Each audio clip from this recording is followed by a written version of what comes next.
Catharan opened his eyes. The reporters were still there, still watching, still recording every word. The lights in the room seemed brighter now. Or perhaps it was just the relief of reaching the end of his story. The war lasted 8 years. 8 years of blood and fire and death. 8 years of watching everything he knew fall apart. And in the end, the Dominion did something that had never happened in its 1,000-year history. It surrendered. Not a treaty. Not a negotiation. An unconditional surrender. The Dominion High Council put down their weapons and accepted whatever terms humans demanded.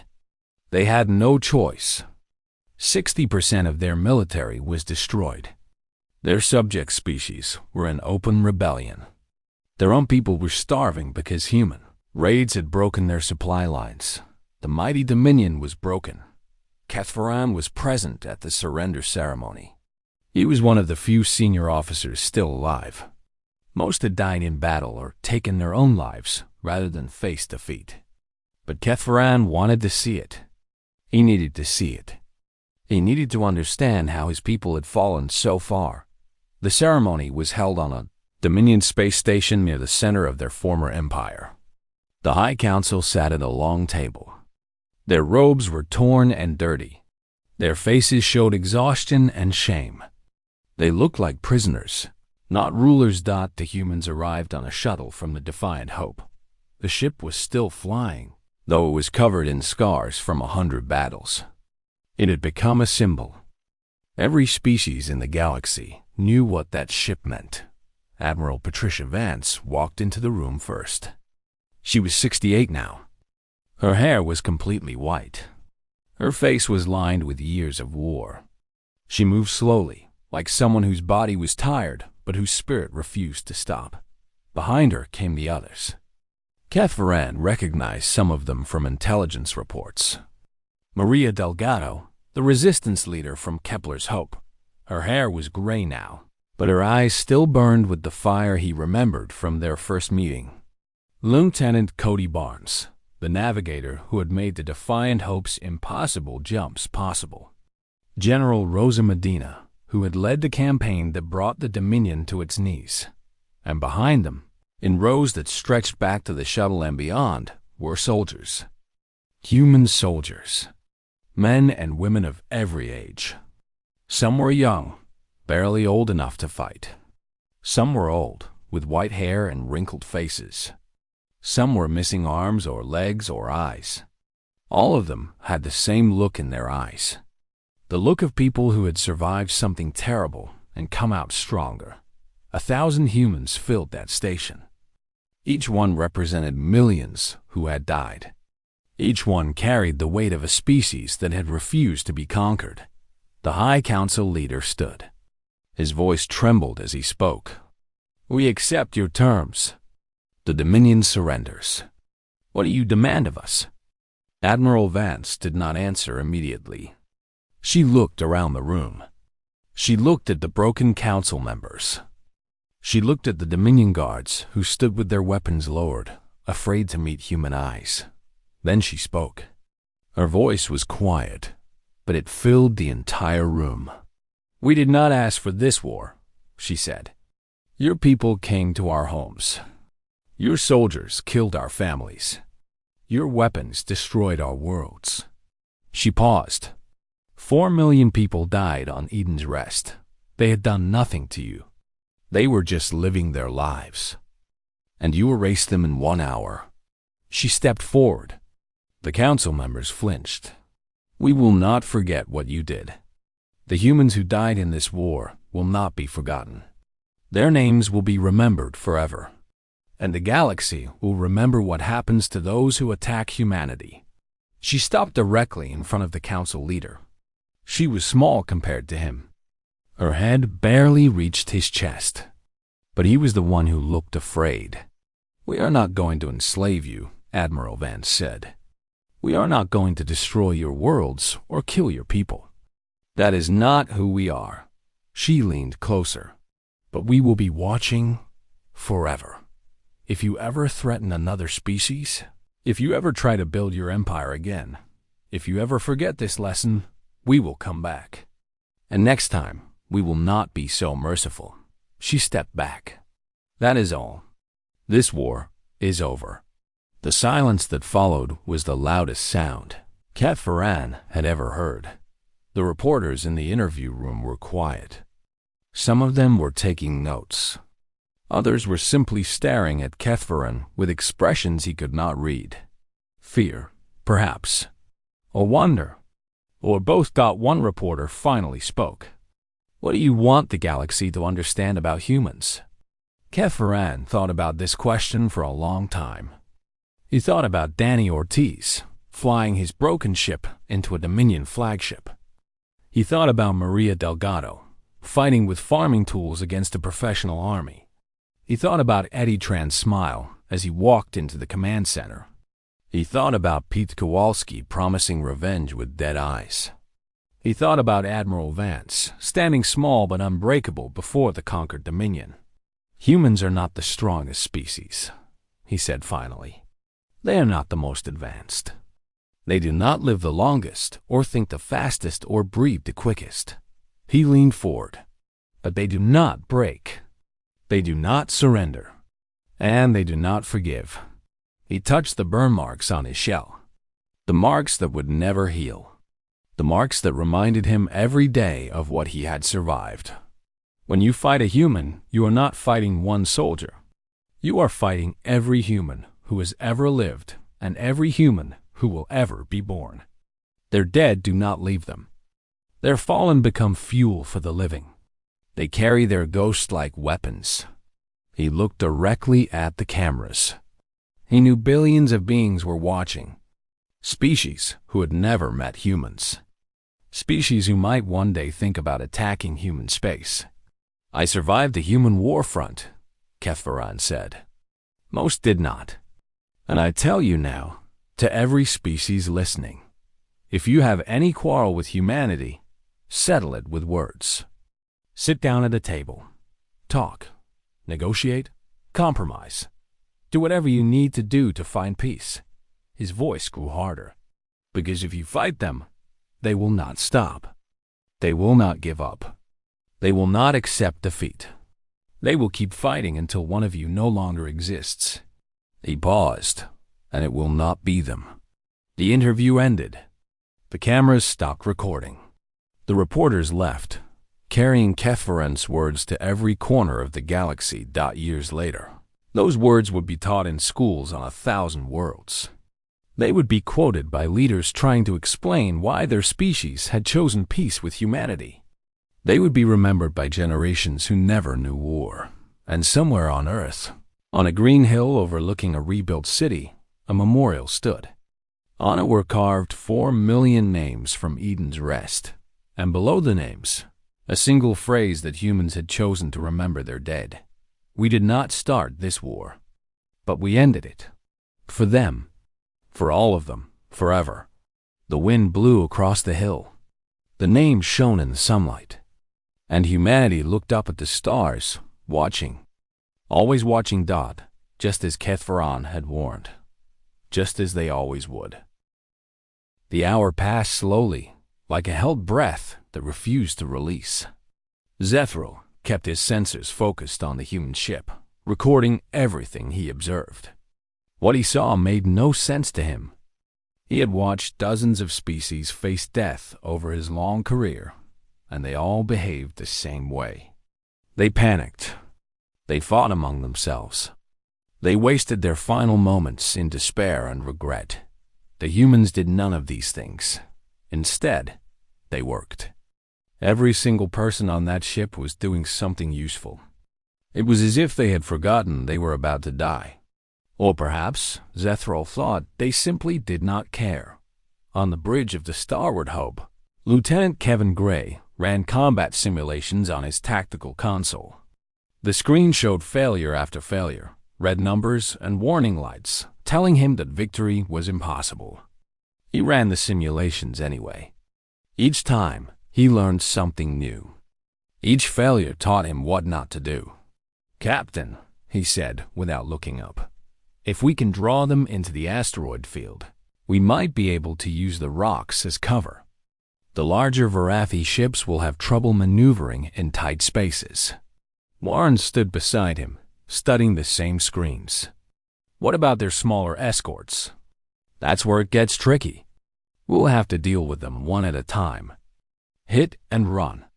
Never stay in one place long enough for them to get a lock on us. How long can we survive doing that? Gray hesitated. He did not want to say the number out loud. Maybe 2 hours. 3, if we're lucky. Warren put a hand on his shoulder. Then we make those 3 hours count. In the engine room, Danny Cole worked with furious energy. Sweat dripped from his forehead as he pulled apart machinery and put it back together in new ways. The ship's engines were ancient technology, designed for cargo hauling rather than combat. They were never meant to run at combat speeds, never meant to perform the kind of maneuvers that Gray was planning.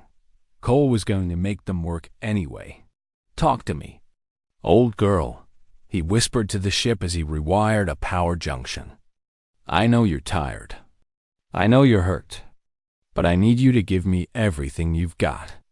Just a little while longer. The engines hummed in response, their pitch changing slightly as more power flowed through the modified circuits. Cole smiled. 19%.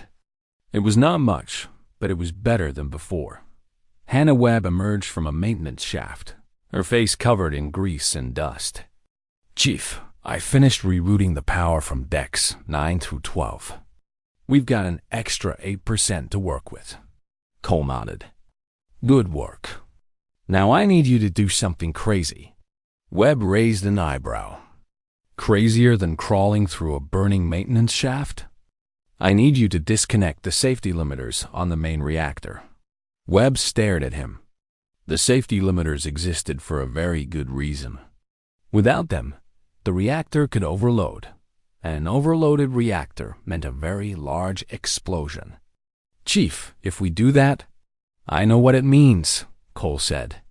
But the captain has a plan. And for that plan to work, I need to be able to push this reactor past its limits. Webb was quiet for a long moment. Then she nodded and crawled back into the maintenance shaft. Some things were more important than safety. In the weapons bay, Maria Santos worked on her modified mining charges. The devices were simple in theory, but difficult in practice. Mining charges were designed to break apart asteroids, not penetrate military shields. Santos had spent the last 6 hours redesigning them, adding components salvaged from other systems, pushing them far beyond their intended purpose. Her assistant, a young man named Chris Palmer, watched her work with a mixture of fear and admiration. Will they actually work? He asked. Santos shrugged. Only one way to find out. That's not very reassuring. I'm not trying to be reassuring. I'm trying to build a weapon that can hurt those ships out there. She looked up at him, her eyes hard and focused. Every ship we damage is one less ship shooting at us. Every ship we destroy is more time for our people to survive. That's what matters. Palmer nodded and returned to his work. He understood now. Hope was not a plan.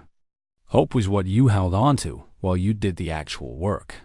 Zephril intercepted internal communications from the human ship. He listened as Captain Warren addressed her crew over the ship's intercom system.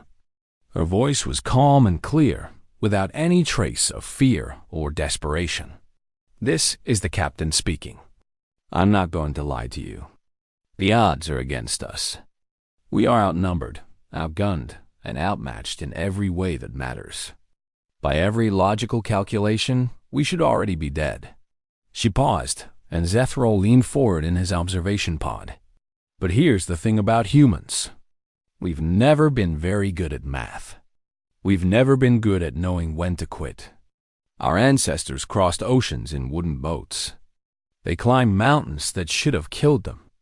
They walked out of Africa with nothing but stone tools and conquered an entire planet. Not because they were the strongest or the fastest, but because they refused to stop.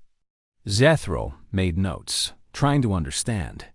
This was not the speech of a dying species. This was something else entirely.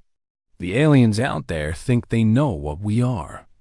They think we're just another species to be conquered, another footnote in their history books. They're wrong. They don't know that every single one of you chose to be here. They don't know that we've been fighting for survival since the first humans stood upright on the plains of Earth.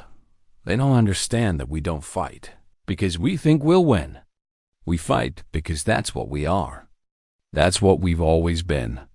In the medical bay, Dr. Ortega paused in his work to listen. The wounded around him lay still, their eyes fixed on the ceiling-mounted speakers. In about 30 minutes, they're going to attack us. And when they do, we're going to show them something they've never seen before. We're going to show them what happens when you corner a human. We're going to make them pay for every inch. And when this is over, whether we live or die, they are going to remember us. They are going to fear us. And they are going to think twice before they ever threaten humanity again. The intercom clicked off. For a moment, the ship was silent. Then the crew returned to work with renewed focus. There was no cheering, no shouting, no dramatic music. There was only the quiet determination of people who had accepted their fate and decided to make it mean something. The Verati fleet finished its attack formation. 40 ships arranged in a perfect sphere around the asteroid field, cutting off every possible escape route. Commander Keth Voran sat on his bridge, watching the human ship on his view screen. It was such a small thing, so fragile and broken. He almost felt pity for the creatures inside Dot, almost. "Begin the attack," he ordered. The fleet moved forward, weapons charging, shields at full power. They expected an easy victory. They expected the humans to break and run, or perhaps to beg for mercy at the last moment. They expected this to be over quickly. They were wrong about everything. Zethral activated his recording devices and prepared to document the death of 200 humans. He had no idea that he was about to witness something that would change his understanding of the galaxy forever. The battle for the Starward Hope was about to begin. The first shots lit up the darkness of space like artificial lightning. Vorathi weapons fire streaked toward the Starward Hope. Bright blue beams of energy meant to tear through metal and flesh. The human ship should have been destroyed in the opening seconds. It should have crumbled under the overwhelming firepower of 40 warships. It did not. Captain Warren had positioned her ship behind a large asteroid, using the rock as a shield. The Vorathi weapons slammed into stone instead of hull, vaporizing chunks of the asteroid, but leaving the Starward Hope untouched. "Now," Warren said quietly. Maria Santos pressed a button on her console.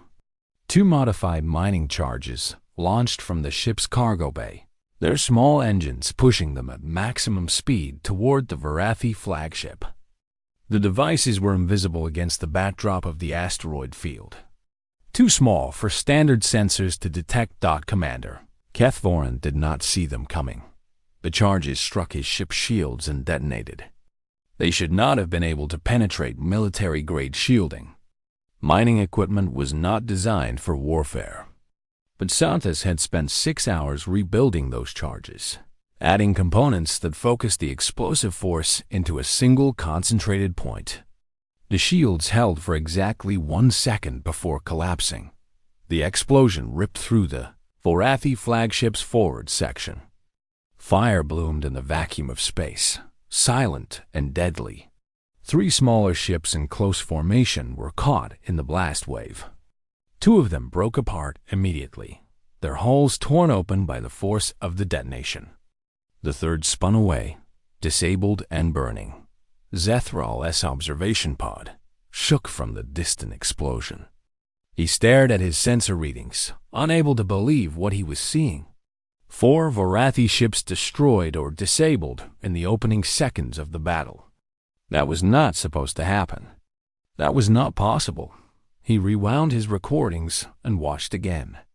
The modified mining charges had moved so fast, so quiet, that even his advanced sensors had barely registered them. The humans had turned simple industrial equipment into weapons of war. It was crude. It was desperate. It was brilliant. On the Varathi flagship, Kethvorn pulled himself from the wreckage of his command chair. Blood ran down his face from a deep cut on his forehead. Warning lights flashed everywhere. Officers shouted damage reports. The ship was still functional, but barely. How? He demanded. How did they do this? No one could answer him. The stalwart Hope did not wait for the Varathi to recover. It dove deeper into the asteroid field, using the rocks as cover, weaving through spaces that should have been too narrow for a ship its size. Danny Cole pushed the engines harder than they had ever been pushed, the modified power systems screaming in protest but refusing to fail. "Keep us moving," Warren ordered. "Don't let them get a lock on us." Kevin Gray worked his tactical console with frantic precision, plotting courses through the asteroid maze, identifying hiding spots and ambush points. "Come left 30 degrees. There's a cluster of small asteroids that will give us cover." The ship turned hard, its structure groaning from the stress.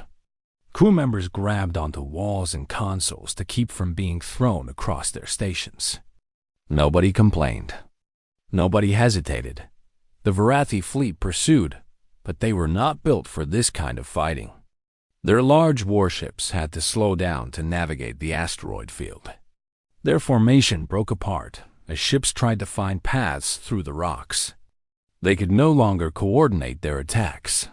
This was exactly what Warren wanted. Santos, target the isolated ships. Gray, find me firing solutions. Working on it, Captain. The stalwart Hope emerged from behind an asteroid and opened fire on a Varathi cruiser that had separated from its group. The human weapons were weaker than the alien technology, but at close range, they were effective enough. The cruiser's shields flickered under the assault. Before it could return fire, the human ship disappeared behind another rock dot, hit and run. Strike and vanish. The humans were not trying to win a straight fight. They were hunting. 1 hour into the battle, 11 Varathi ships were destroyed or disabled. The human ship had taken hits, new wounds added to old ones, but it was still fighting. Still moving. Still refusing to die. Zethral had stopped trying to write his report. He could only watch in stunned silence as the humans tore through the most powerful fleet the Varathi had ever assembled. His sensors tracked the battle, recording every detail, but his mind struggled to process what he was seeing. These humans should be dead. Every calculation said they should be dead.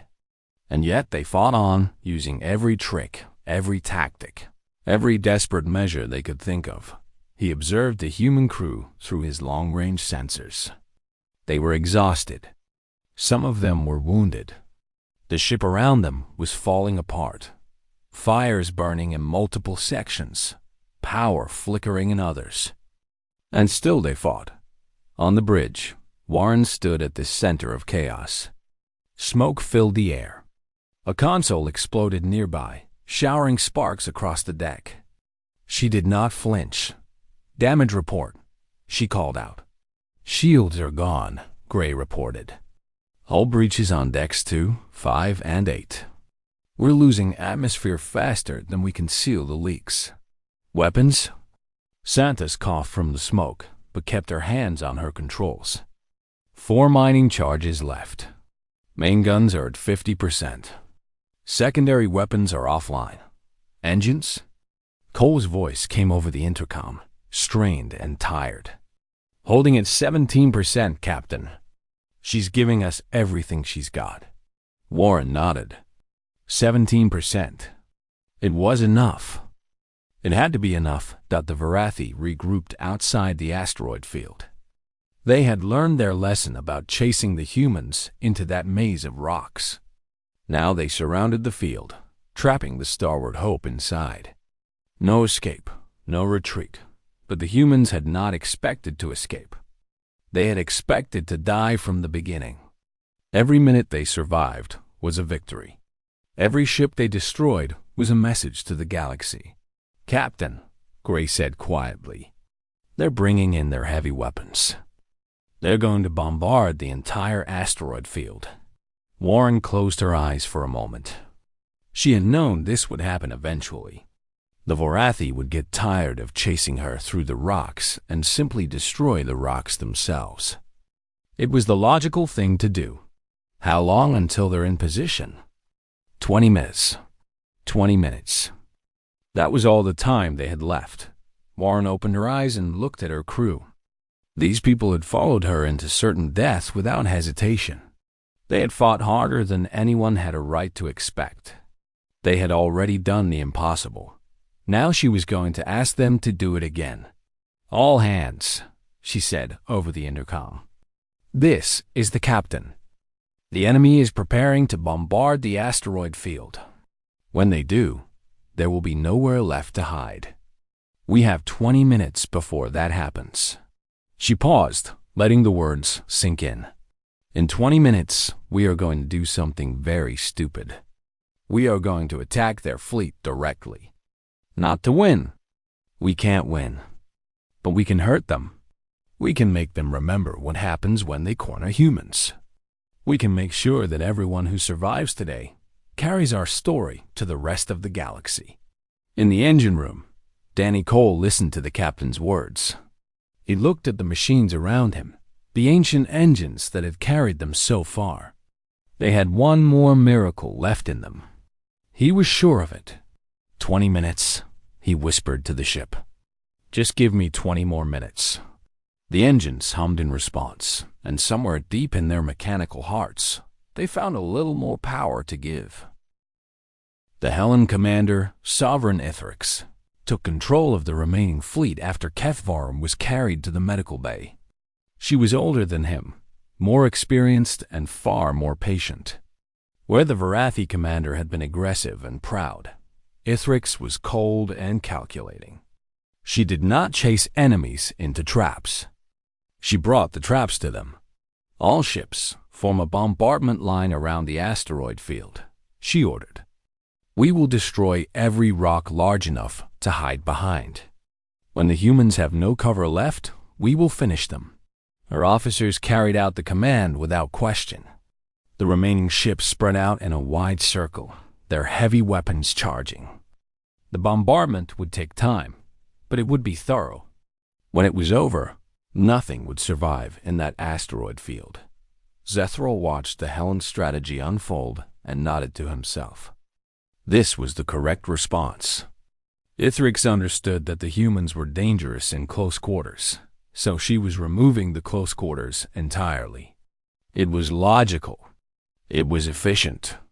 It was exactly what any experienced commander would do. The bombardment began. Massive. Energy beams lanced into the asteroid field, vaporizing rocks by the dozen.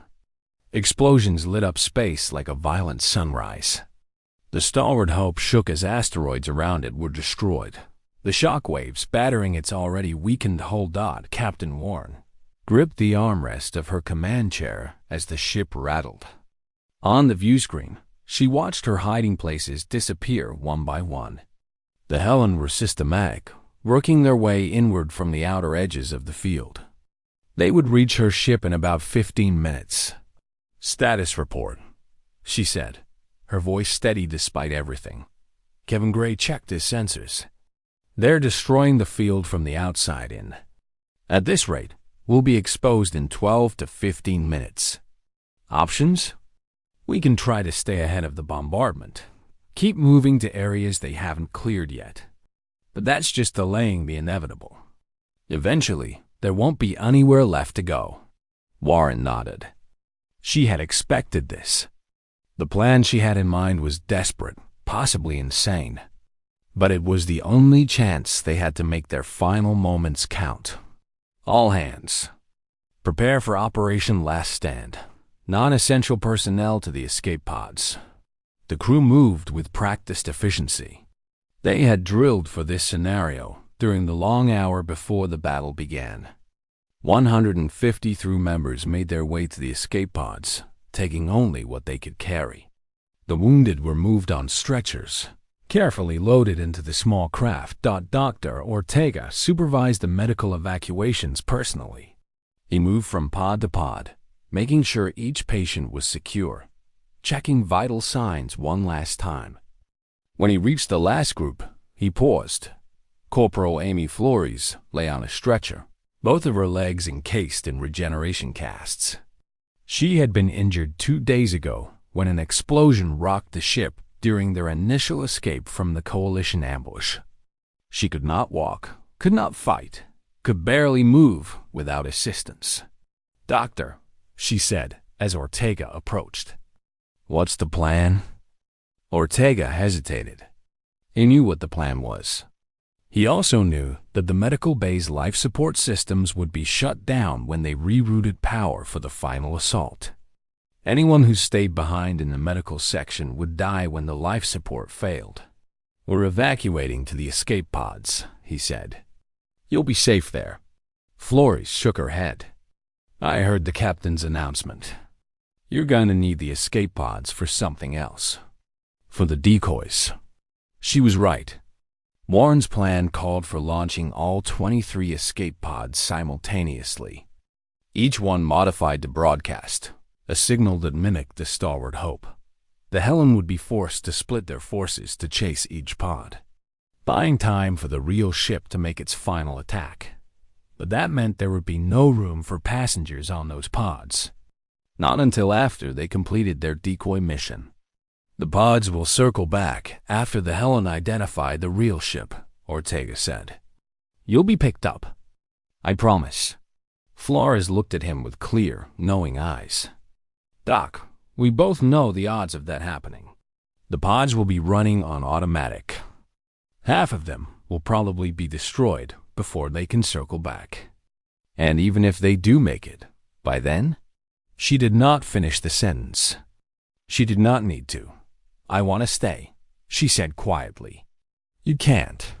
You need life support. If you stay on the ship, I know what happens if I stay on the ship." Flores reached out and took his hand. "I signed up for this, Doc. I knew the risks when I joined the crew. Let me make my own choice." Ortega stood frozen, torn between his duty as a doctor and his respect for her decision. Around him, other wounded crew members were listening. He saw the same look in their eyes, the same determination, the same willingness to sacrifice. Captain Warren's voice came over the intercom. "All escape pods, prepare for launch." Ortega made his decision. He began disconnecting the wounded from their life support machines, moving them toward the pods. But when he reached Flores, he stopped. "Are you sure?" He asked one last time. "Give them hell, Doc." He nodded and moved on. Behind him, 11 wounded crew members chose to stay with the ship. They knew they would not survive. They chose to stay anyway. The escape pods launched, scattering in 23 different directions. Each one broadcast signals designed to confuse enemy sensors, making each tiny pod look like a full-sized warship. The Helen fleet, uncertain which target was real, was forced to send ships to chase each pod. Ithrix recognized the tactic immediately. It was clever, but ultimately futile. She ordered her ships to identify the real target and ignore the decoys.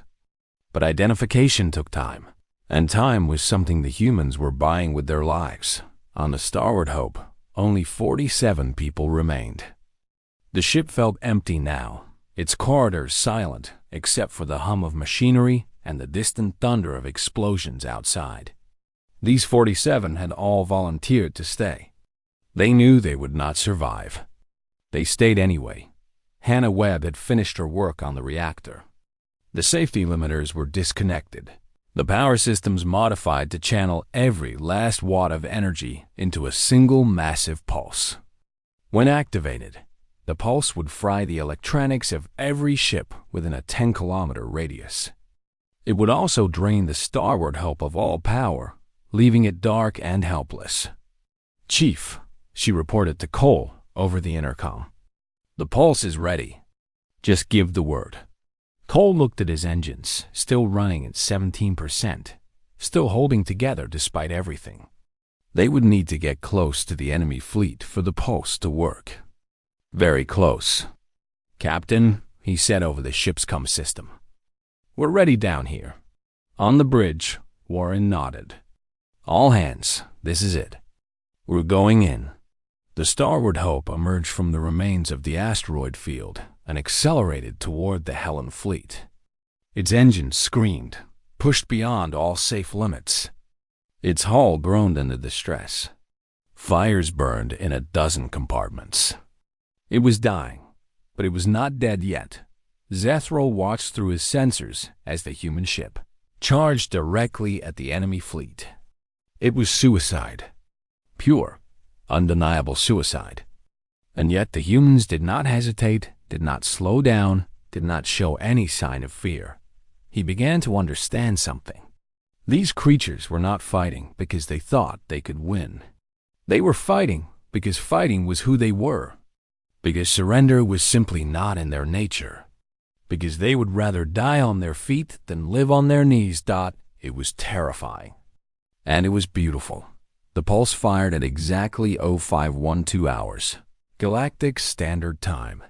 A wave of electromagnetic energy exploded outward from the Starboard Hope, invisible but devastating.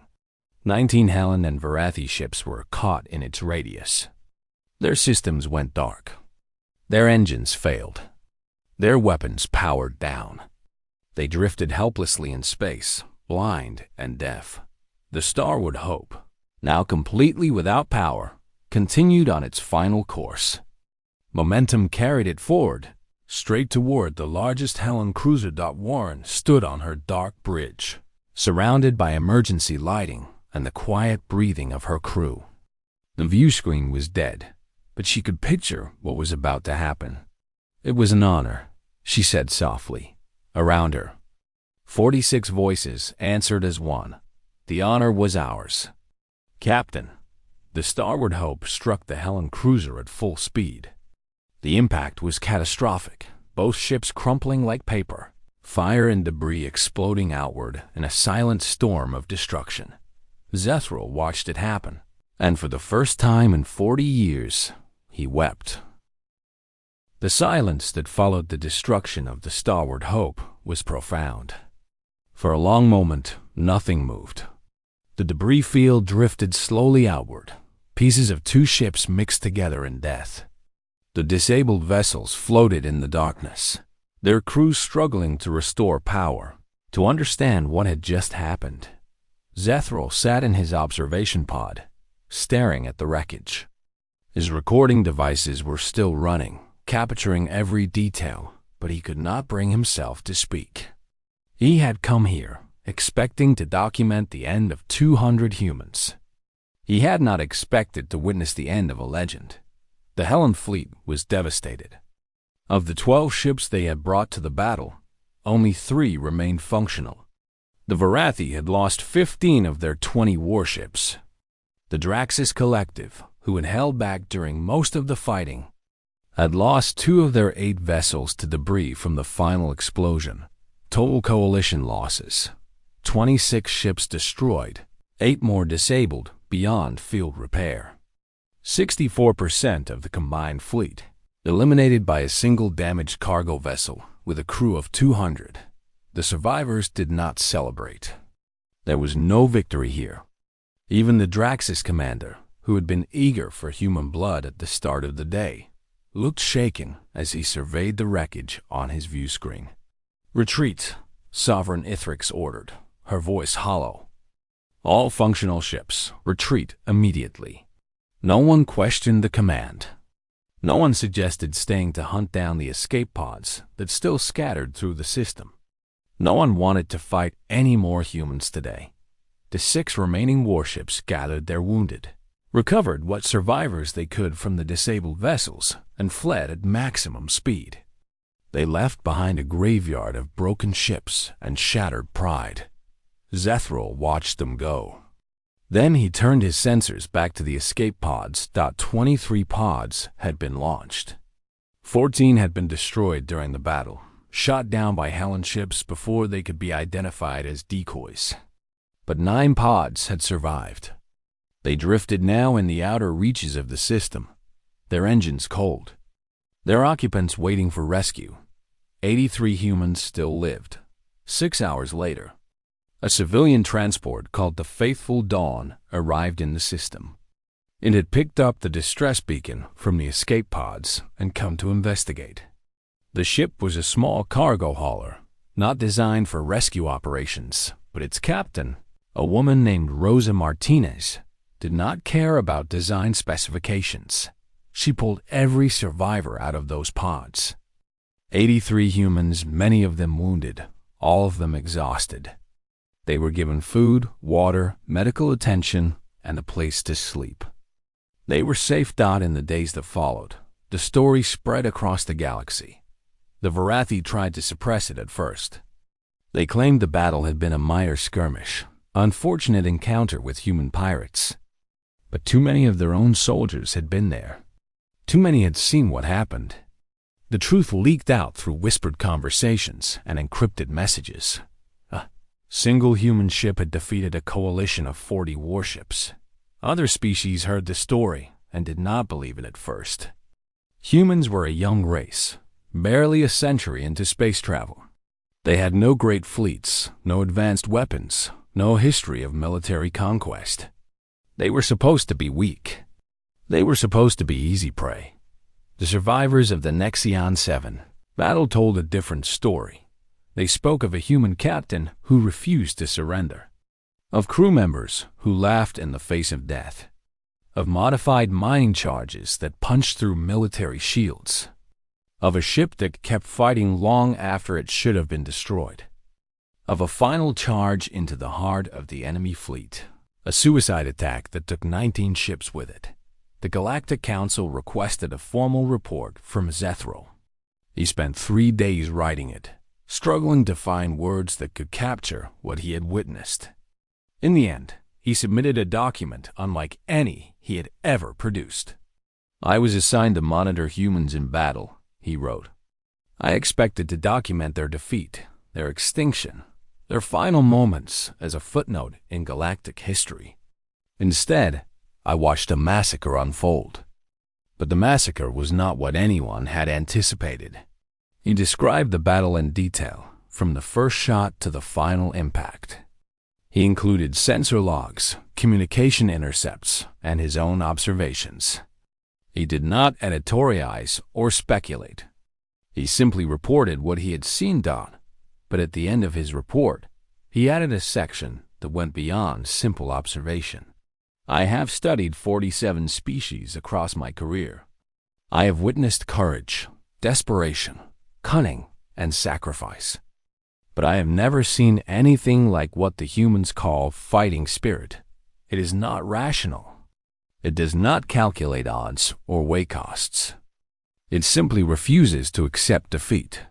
The coalition lost 64% of their forces to a single damaged vessel with a crew of 200. This was not supposed to be possible. By every metric we use to predict combat outcomes, the humans should have been annihilated in minutes. They were not. I am amending my species assessment. Humans are not a minor power to be monitored. They are not a curiosity to be studied. They are a warning. He paused in his writing, thinking about Captain Lisa Warren and her crew, thinking about the calm way they had prepared for death, the fierce way they had fought for life, thinking about the 11 wounded crew members who had chosen to stay on the ship rather than burden the escape pods. "When you fight humans," he continued, "you are not fighting soldiers. You are fighting something older, something bred into their bones across a million years of evolution on a death world they call Earth. You are fighting the descendants of creatures who hunted giant beasts with sharpened sticks, who crossed frozen continents on foot, who looked at the stars and said, 'We will go there,' no matter the cost." Their ancestors survived ice ages, plagues, and countless wars. They climbed out of the mud and reached for the sky. They made fire. They built cities. They split the atom and touched the moon. And through all of it, through every disaster and setback and tragedy, they kept going. They kept fighting. They refused to give up. That is what we saw at Nexion 7, not just a battle, but a demonstration of what humans are capable of when pushed to the edge. They did not fight because they thought they could win. They fought because that is who they are. That is what they have always been. The 83 survivors of the Starbound Hope have been rescued. They will return to human space as heroes. But more importantly, they will return as a message. A message to every species in the galaxy who thought humans were weak. A message to every empire that considered humanity easy prey. The message is simple. Do not corner them. Do not give them a reason to fight. And whatever you do, do not expect them to surrender. Because humans do not surrender. They do not give up. They do not accept defeat. They will fight to the last breath, the last bullet, the last drop of blood. And even if you destroy them, they will make you pay such a terrible price that you will never forget them. Captain Lisa Warren and her crew are gone, but their story will echo across the stars for generations. Every species will hear it. Every empire will remember it. And every military commander in the galaxy will think twice before engaging humans in battle. That is their legacy. That is their victory. The Starbound Hope may be destroyed, but the hope it represented will never die. The humans made sure of that. They wrote their message in fire and blood, and the galaxy will never forget it. Zethral finished his report and submitted it to the council. Then he sat alone in his observation pod, looking out at the stars. Somewhere out there, 83 humans were making their way home. They were wounded and grieving, but they were alive. They had survived against impossible odds, just as their species had always done. And somewhere in the distance, the debris of the Starbound Hope continued to drift. A silent monument to 200 humans who had refused to go quietly into the dark. Zethral raised an imaginary glass to them. To the humans, he whispered, "May the galaxy never forget what you taught us today." The stars twinkled in response, indifferent and eternal.